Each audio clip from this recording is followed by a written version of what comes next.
Hey everybody, welcome back to Northern Lion Plays Long War 2, sponsored by Humble. Thanks for the sponsorship, Humble. You can go buy XCOM 2 at the Humble store, the link to the video description below if you are interested. For now, is this mission ready to go? 2 days until it must launch? That's crazy. Wait it out for a second here. Honestly, I'm thinking right now, why not do this mission right? By the way, the last mission went fine, even though we made mistakes. Why not do this mission at 162 infiltration? That way, we have units ready for another. It's not going to get much better than this. So, why not just do this mission right now? That way, we have these units ready for another guerrilla op that should or could present itself. You see what I mean? I'm trying to get into this idea that we don't need to.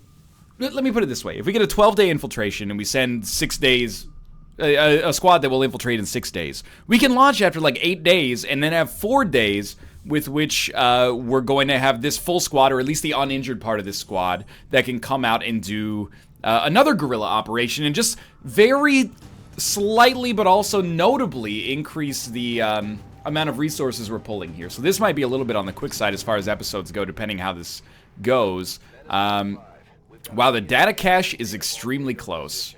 We have 5 squad members and 10 turns with which to solve this problem. So I think there's an obvious play here. I think you guys post up on the roof.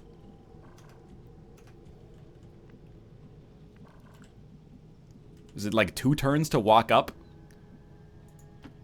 I think you take 1 turn.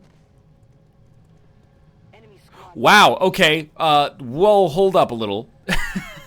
I thought Mr. Smart Guy here thought he had it all figured out. I think you get everybody posted up to a position where they can get up to the roof on the next turn.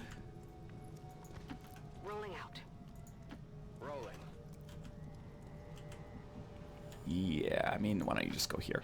And then, you go on Overwatch. We decide whether or not to go on this pod pretty shortly as well. So let's see what these guys choose to do. I was originally just like, why don't we just rush up here? But yeah, I mean, if these guys are all going to walk extremely close here, and we've got extremely light enemies that are vulnerable, I sort of feel like, why not go on them? This is like an easy pod.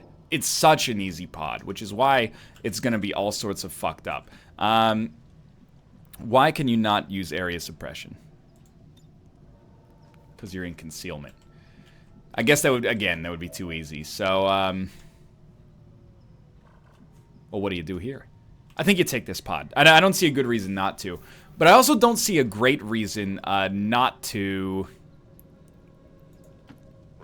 Or I don't see a great reason to use the rocket, I should say. So I came over here with the idea that, why are fires so bad, Daddy?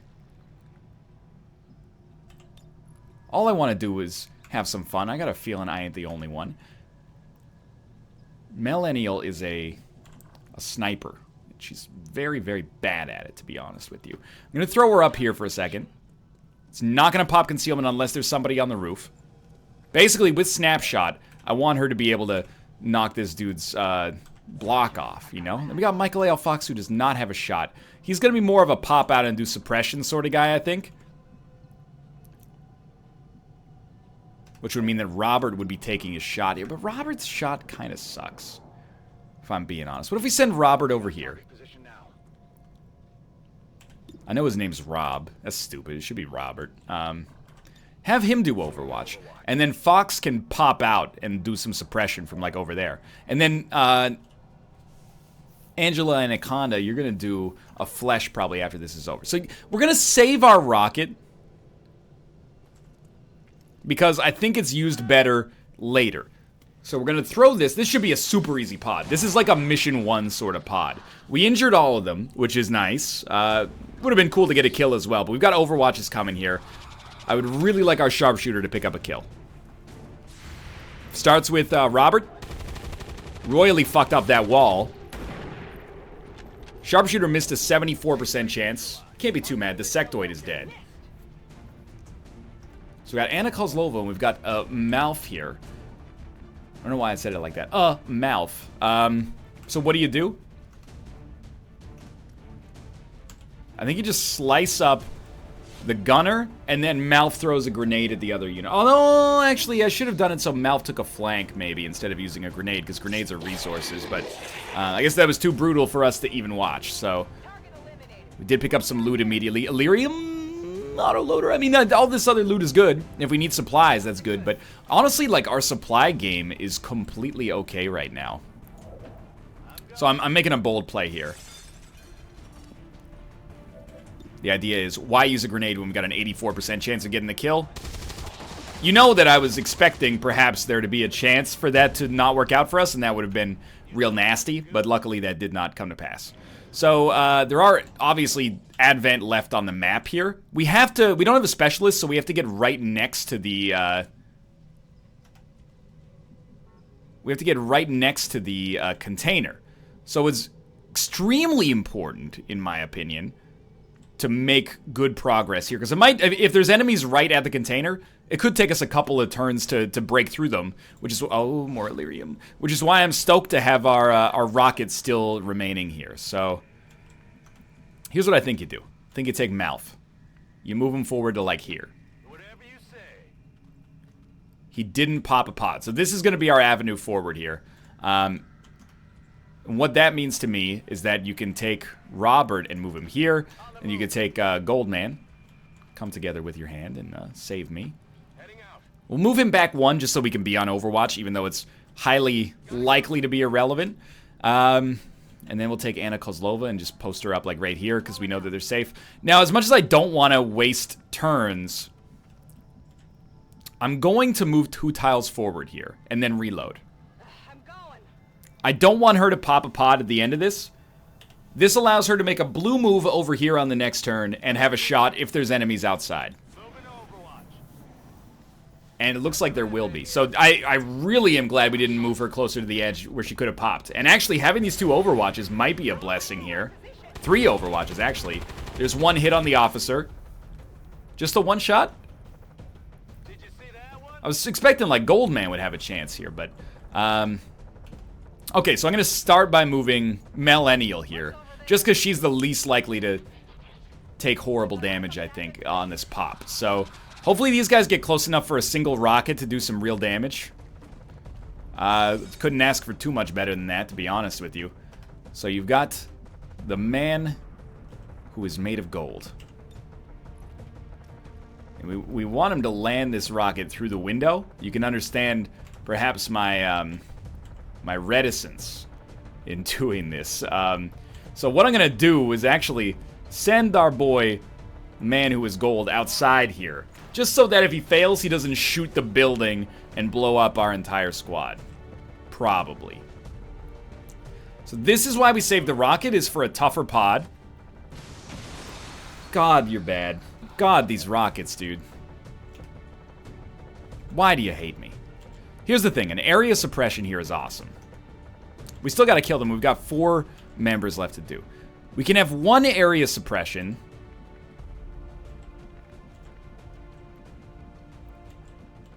A grenade could do good work, but who's got a grenade? Oh! I mean, she's got a... I mean, it's an okay shot, but wouldn't it be better if we just did something like this? We can't hit the drone and the sectoid simultaneously, but all we need to do is get 1 kill per remaining unit. I think. We might leave the drone alive. Not that bad. Obviously, like, there's a temptation there as well, but okay. So, start something like this. Please do 3 damage. This is the whole reason I give these sharpshooters grenades. Oh, you fucking asshole. Dick. Shit. Cursing. It's one hell of an area suppression, let me be honest with you.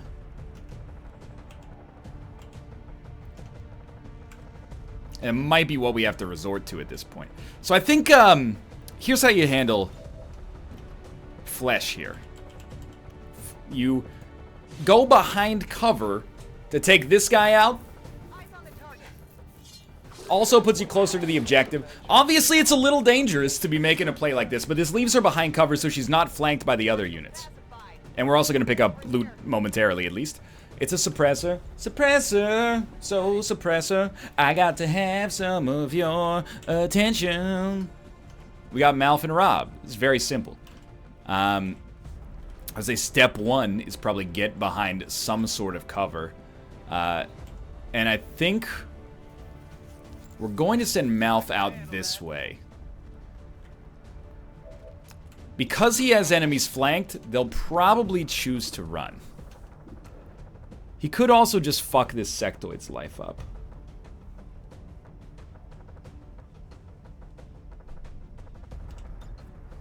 Knife attack. Let's see what this means. Knife attack. Does it end your turn?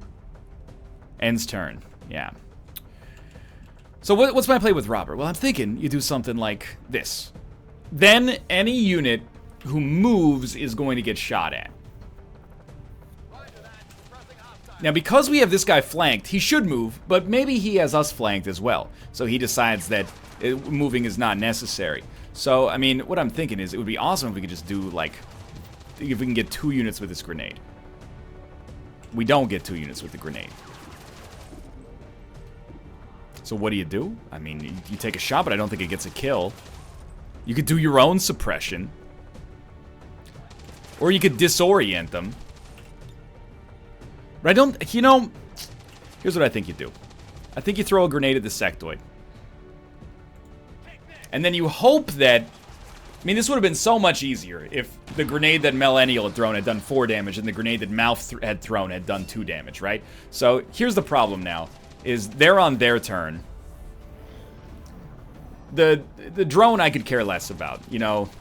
It missed a 28% chance. I guess suppression does work on drones. Now this guy is I'm more worried about that, but this is what I'm hoping for. 5 damage is not quite enough to pick up the kill. That means they are going to get a flanking shot with an officer. They didn't take a shot. They just took the mark. I think.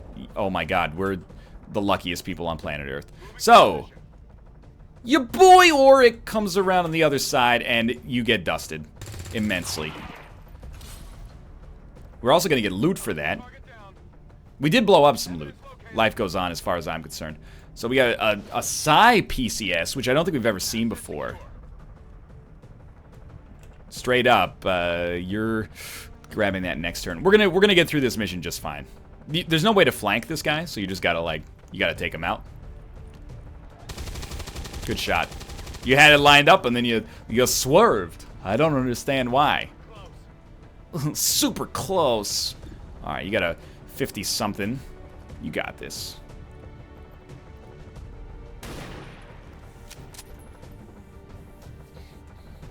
Honestly, like... Here's the deal. We can slice it and still make it in time. I just would rather not.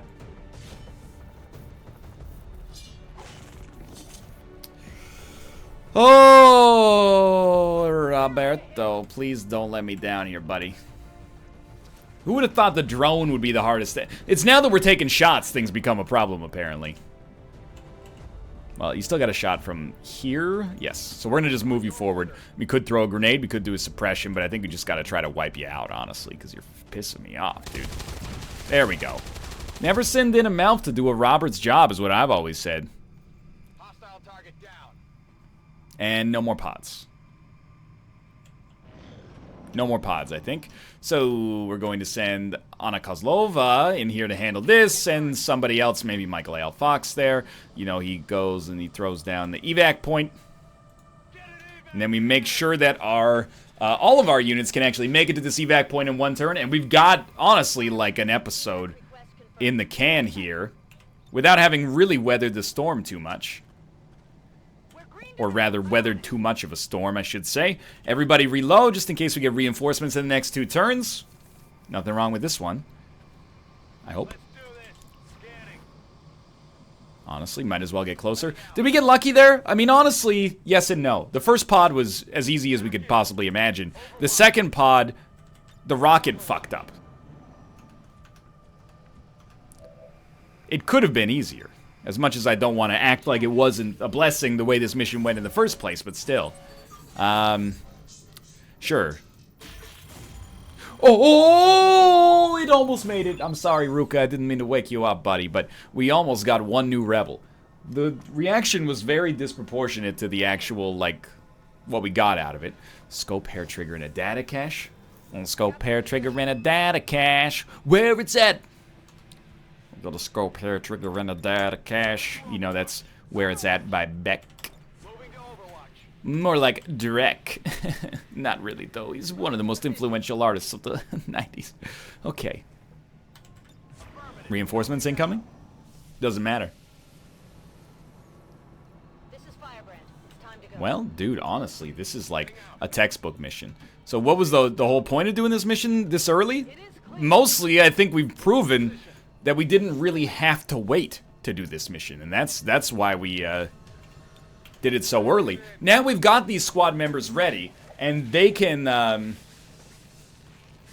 go out on another guerrilla ops. There might even be some that we can still sneak them to 100% infiltration on. Returning to base. Some units did get shot at, but honestly, that was as easy as it gets, basically. Now, did we get much out of it? We mostly got intel, but it's also, you know, a promotion from Mouth is not a bad thing. Certainly. And hopefully some more promotions. We got another mission that's hack a workstation. I think we only have 5 units on that one. So it gives me a lot of hope that we were able to succeed with this one relatively effectively, and presumably the data cache will have intel in it. We can use that intel to further our goals here. I just realized, by the way, we meant to make contact like 2 episodes ago with another base, and I've just been scanning for intel for no reason. We got 4 promos. That's really good. So, straight up, take Cutthroat. The more the merrier as far as damage goes here. Goldman. I think you need fire in the hole. Whatever. Let's take Roust. One of these days, I swear. It's area suppression, then a Roust, and they're all thrashed, right? The only problem is we need to get in flamethrower range, which apparently is just hell. Okay, I love Hail of Bullets, to be honest with you. Although Lockdown is pretty good as well, but sure. We'll take Hail of Bullets. Basically, it's long distance guaranteed damage. It's really good. Tell you what. Lockdown with area suppression and grazing fire seems pretty disgusting. Lots of loot, dude. That's not quite going to do it for this mission yet, though. First, it is going to be a little bit on the shorter side, I'll admit. But we're going to fly over here. Man, we're already up to 94 intel already. And we're going to continue to try to make contact. And we got new guerrilla ops already. Did my plan work out exactly correct here? I don't actually think so. And the reason I don't think so is because I don't think we're going to be able to get under 100% infiltration. Is his name really Michael Lunchbox? Fox and Rob Dingus Alpaca Patrol? Are you kidding me, man? Yeah, there's no way we're going to get low on this one. So, you know what? Ignore it for now. Setting course for Sector 14, East Asia.